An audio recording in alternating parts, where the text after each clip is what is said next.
What's up everyone, it's 2020 and it is time to do the studio tour for this year and show you all the changes that were made, all the upgrades that we did for 2019. So let's get to it and let's get down into the basement.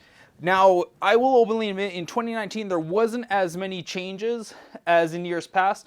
That was primarily due to the fact that I've done everything I need to and there isn't a lot left to upgrade. There just isn't. But let's get to it and let's show you what we've got so far in the studio. Now, as many of you know, I do both YouTube and Twitch TV and live streaming. So I have two spaces in my house that I reuse to record in. Over here, we have the green screen area. This is in the YouTube space that we're in right now. Whoa! And nearly tripped over something there. And this is the green screen that I built. I don't use this area as much as I used to, primarily because of these lights. These lights, they're not adequate enough. So I need to add another bank of lights here and another bank of lights here. And then I'll probably come back to using this space. But another reason is because the first upgrade that we did, and the most major one of all, was I upgraded to cinema lenses in 2019. Now, the reason I upgrade to cinema lenses is because I had the choice of either doing 4K or higher quality 1080p. And since a lens can be interchanged and it's not, 4K or 1080p specific, it's just a lens, I was like, you know what? I'm just going to do the upgrade to the cinema lenses now and make better quality 1080p 60 footage. And then I will progress to 4K in time. So these are Rokinon Cine DS lenses. And these are sitting on my Nikon D3200 or D3300. Either way, I absolutely love them. They're fantastic. This video, if you click the eye above right now, this was actually shot on my cinema lenses, and I could not be happier with the quality. Moving through the rest of the stack here, we just have some 3D filament, which we'll get to in a little bit, some test bulbs for a wedding, lenses, a spare mixer, SPF connections, or SFP connections, and nothing too major. This is just some type of Cisco media encoder. Got it for free, don't even know. Tools, and my StarCraft 2 collection that I never have ever played. Over here, still in the YouTube space, here we have the test workbench. This is some upcoming videos that we have for this year. So this is how to take apart a hard drive. This Alesis audio compressor is actually busted, but I'm pretty sure it's just a blown capacitor. So I'm thinking we're probably going to do a video about how to take that apart. We have an upcoming mic comparison video of the Yeti versus the Yeti Nano. Once again, more 3D filament. And below that is a barcode scanner, which I am using for a program I'm making. Then we got a whole bunch of tripods over here. Let's see if we can get a wide shot. Yeah, there we go. There's all the tripods, man.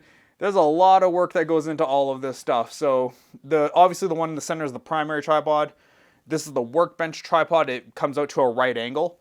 And then this is my vertical mount tripod. And I guess while we have this shot going, before we do that, say hi to Bob. Bob, say hi. There you go. Here is the second big upgrade that we made. On Amazon Prime Day, I was committed to buying a 3D printer, and I finally got one, the Anycubic Mega S, and this thing is fantastic. I love this printer. Super easy to work with. There is a video coming out on it. I actually shot the footage ages and ages ago and just never actually edited it together. But yeah, I will get that video out, and this printer has been just stellar. No real issues. Very easy to work on. I love its open concept, and it has a whole bunch of features that are just fantastic. Bed gets super hot, bed's heated, nozzles heated, obviously. Yeah, just fantastic. So this was about $375, I think, we got on sale. And I say we because my friend and I committed to buying one each. That way we'd have failover parts in case anything ever happened. So yeah, so they got 2 sales out of us on Amazon Prime Day. That was pretty awesome. Over here is the network cabinet. That's nothing major. And down here, we have the storage bins. Once again, more tripods, spare keyboards, spare power supplies. And then we have like firewalls, routers, switches, a whole bunch of enterprise gear that I am working on, just trying to get my CCNA. So working with, but yeah, there's that. Here's stuff that I bought 2 years ago and never opened.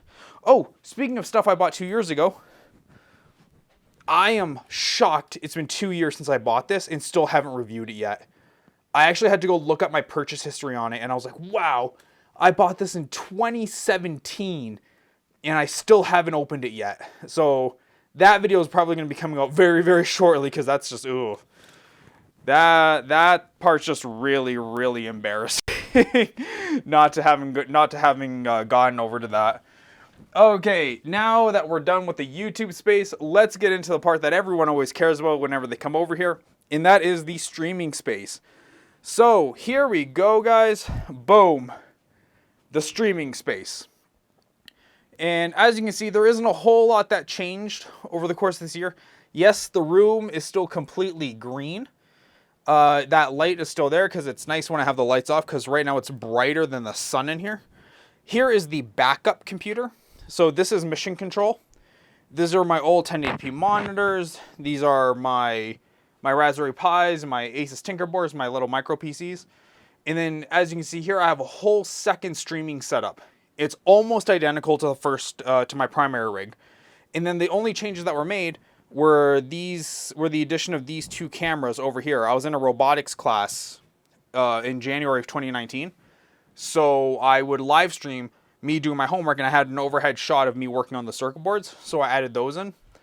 And then as we come over to the primary rig, we can see that here's the main streaming rig. Here are the owls that were printed on my 3D printer. Don't they look pretty?